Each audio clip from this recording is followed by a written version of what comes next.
Hello class 7 student. Today I am going to start a new lesson, that is from history lesson number 4, the Mughal Empire. It is the first video of this lesson. Here we will learn about the Mughal Empire, how it started and how to and extends it ended its rule over India. Though the Mughal Empire had started from the ruler which is known as Babur, who was the first ruler of the Mughal Empire. It was from 1526 to 1530. Afterwards, the Mughal Empire disintegrated into several parts when the tributary kings declared independence, and the British took the advantages to shatter the Mughal kingdom. And after the revolt of 1857, there was hardly any central ruler who ruled over the country, and the country came under the British administration completely, and the British Parliament started to rule over India. So here it was India on the eve of Mughal conquest that Zahiruddin Muhammad Babur started the Mughal Empire. And Zahiruddin Muhammad Babur, famously known as Babur, he was the descendant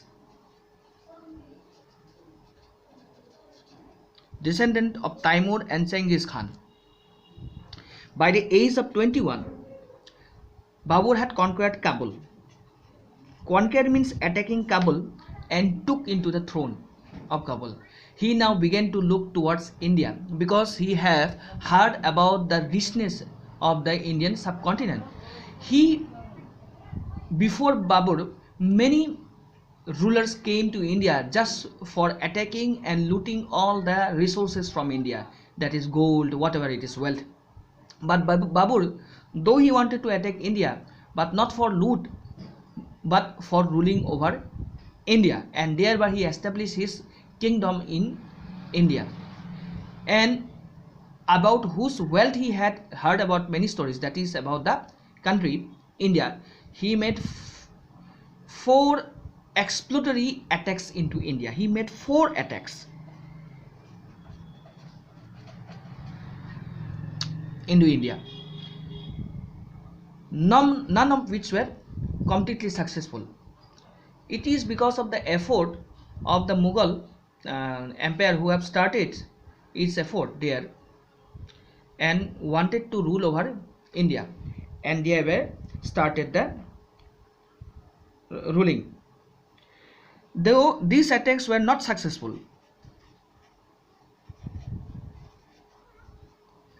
it was at this time that he was invited by a local ruler. His name was Maharana Sangram Singh. He was a king of Mewar. Obviously, by the title Maharaja, you will understand he was a king of Mewar. He was a king of whose kingdom? Which kingdom? Mewar.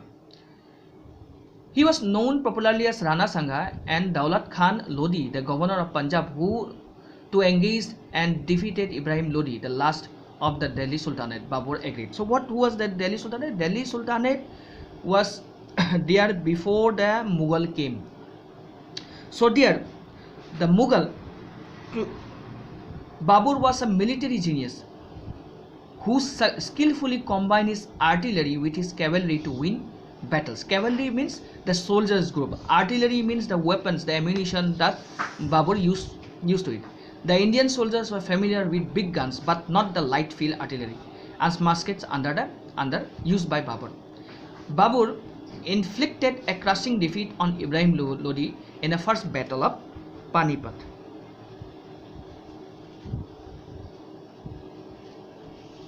In the first battle of Panipat was fought in 1526, that is Christian era or AD, as I can mention it.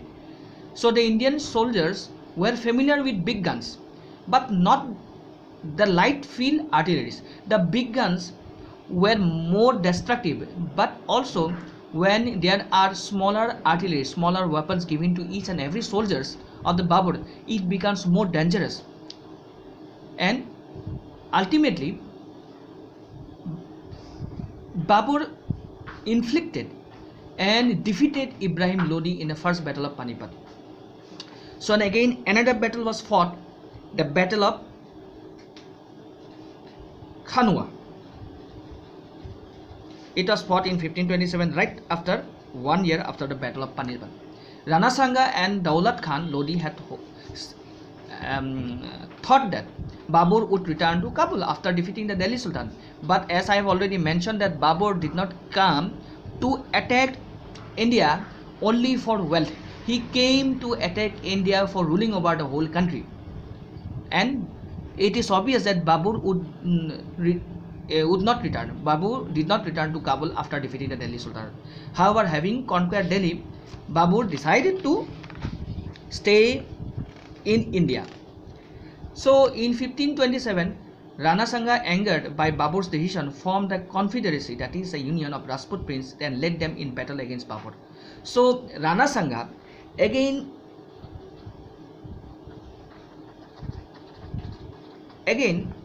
combined with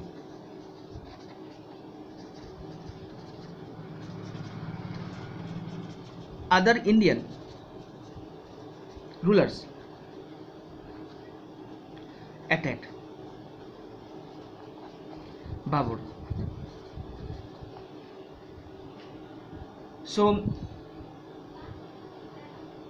and led them in battle against Babur. Babur and Rana Sanga met at Battle of Khanwa near Fatehpur Sikri. Remember this name, Fatehpur Sikri. Though Rana Sanga had a much larger force, Babur defeated them with his use of artillery and superior military tactics. Always remember, numbers does not is simply it is it can be said that the English belongs to a very small country. India is a very big country, and English was able to take over the Indian subcontinent, its administration to rule over for about 200 years. Why is it? It is because of the strategic systems of English. So same thing, Babur do have the same strategic war system in his defense course, and Babur was successful in fighting against the Indian rulers, and these two victories put Babur firmly on the throne of Delhi. After defeating the Rajput, Babur turned east and defeated the Afghans on the banks of the river Ghagra. Babur now controlled an empire which stretched from Kabul to present-day Bihar. So big empire, Kabul. Now it is Afghanistan. It is situated in Afghanistan. And towards east, that is Bihar. For a single ruler like Babur, who has come to conquer India from far distances, he was able to take over the places from Kabul to Afghanistan. It was such a big achievement, and he made Delhi the capital of his empire, and from there onwards Delhi remained the capital during the course of the Mughal Empire. So in this way, it can be said that Babur was successful, but Babur rule was a very short one, lasting only 3 years, because he died. That is, he was able to rule over his kingdom, that is 1527 to 1530, for only 30 years. Why? Because he died. Okay, so when Babur died, the next ruler belonged to his descendants. It will be discussed later here in this video. But what was the characters of the Babur? How he looks like? What was his behavior? Character of Babur. The main source of information of the rule of Babur and the name of the man is the Babur Nama. What you have learned here from the textbook, and what information is printed in the textbook, in your own textbook, as you go through your textbook, you can understand that these all informations have been extracted from a book called Baburnama, which was written in those time. It was Babur's autobiography.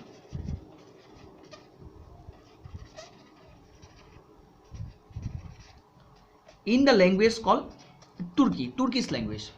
Now, what is autobiography? Autobiography is certain books which are written by some author, which belongs to another person, another important person. Suppose a person who wrote about the lifestyle, about the living standard of Babur in those time, lifeline of Babur, is known as autobiography. So Babur was a scholar, a shrewd observer, and a poet with a sensitive understanding of the fine arts. He looked upon the Hindus as infidel. This was very bad thing. He looked about the Hindus as infidel. That means, according to Babur, Babur belongs to Muslim community, and he think that Muslim community, the Muslim religion, is the best religion in the world, and he turned the Hindu people as infidels, that is non-believers. Non-believers. But unlike of some his successors, he never prosecuted them. Okay, but Babur did not say thing. He has an opinion about the Hindus only, but he never prosecuted. He never humiliated, persecuted. He never humiliated any of the religious people here. And also some of the good information can be termed. Example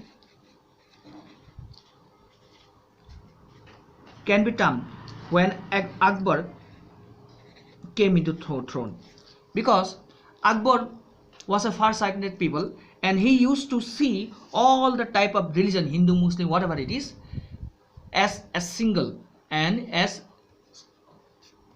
equal, not superior to each other. And in fact, Akbar has started a new system of religion called Din-e-Ilahi.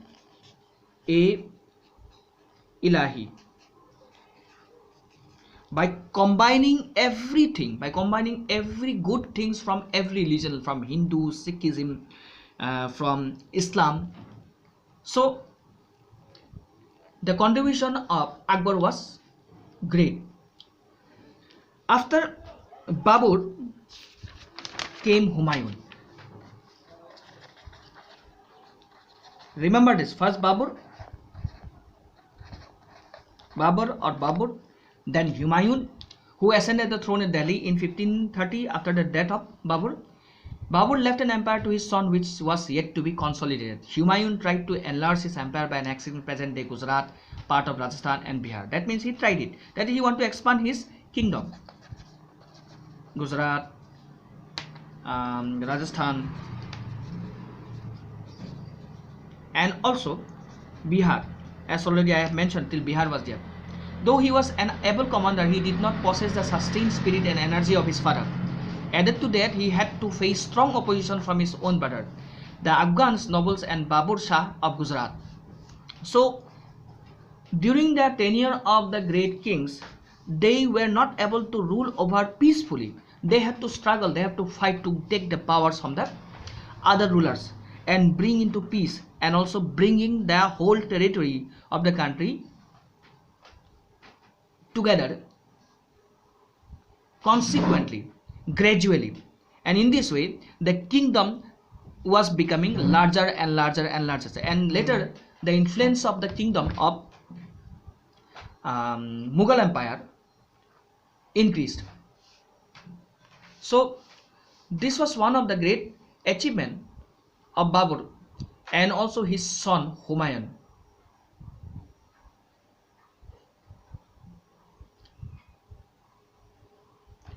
So in the next thing, another was Sher Khan was the Afghan governor of present day Bihar. In 1531 he declared his independence from Humayun. You see, suppose this is a kingdom and the kingdom is ruled by the Mughal Empire.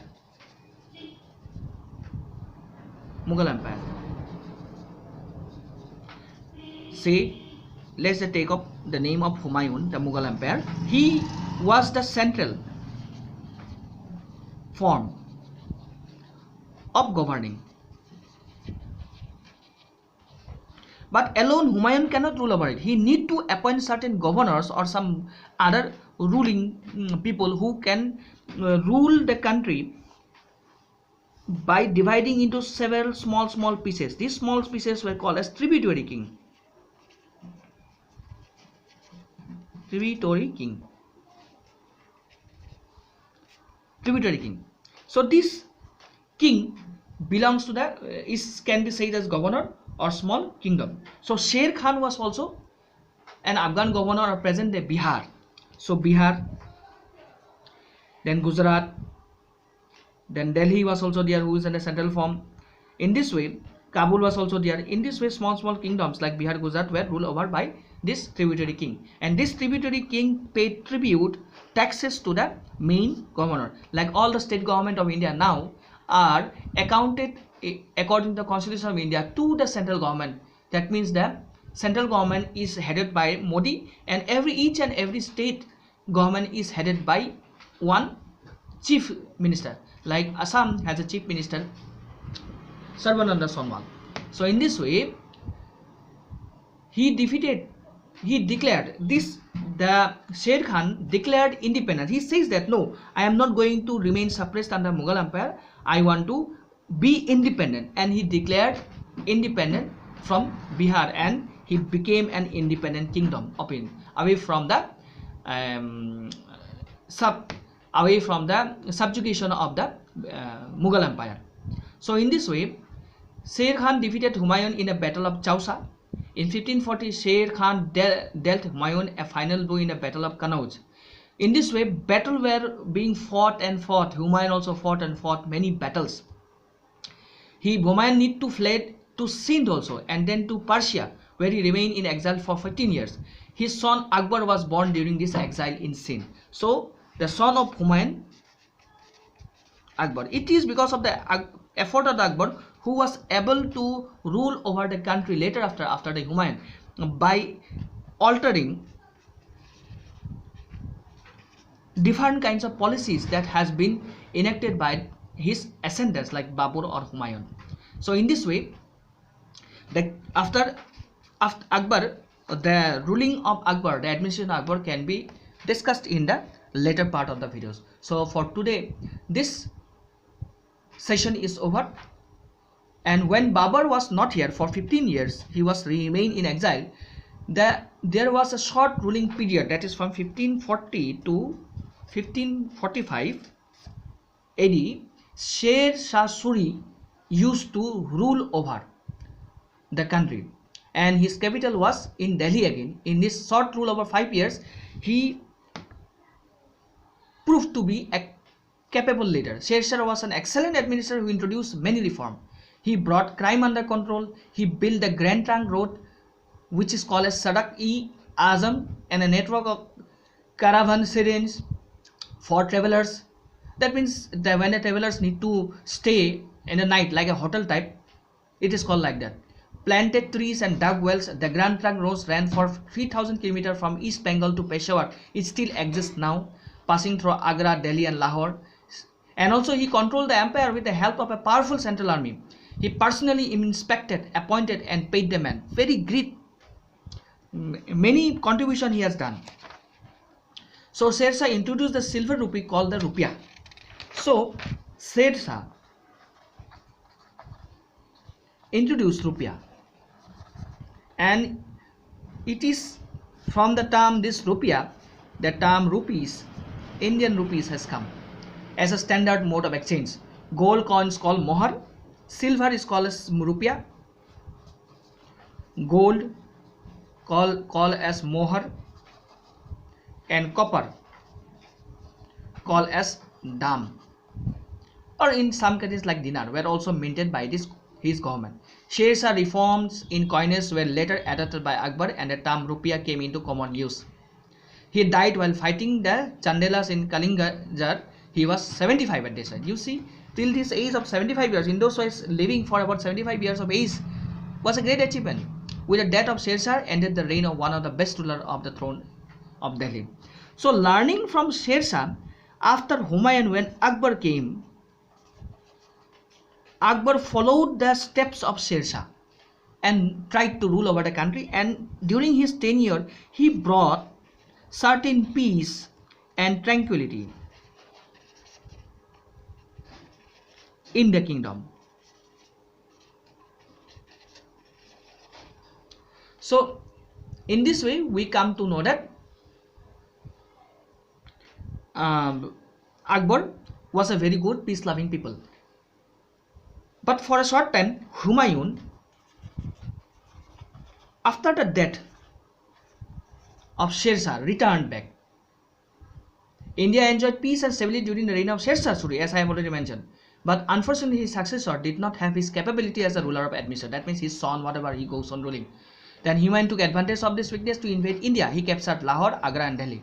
Humayun, however, did not rule for long after his return to power. He died in 1556.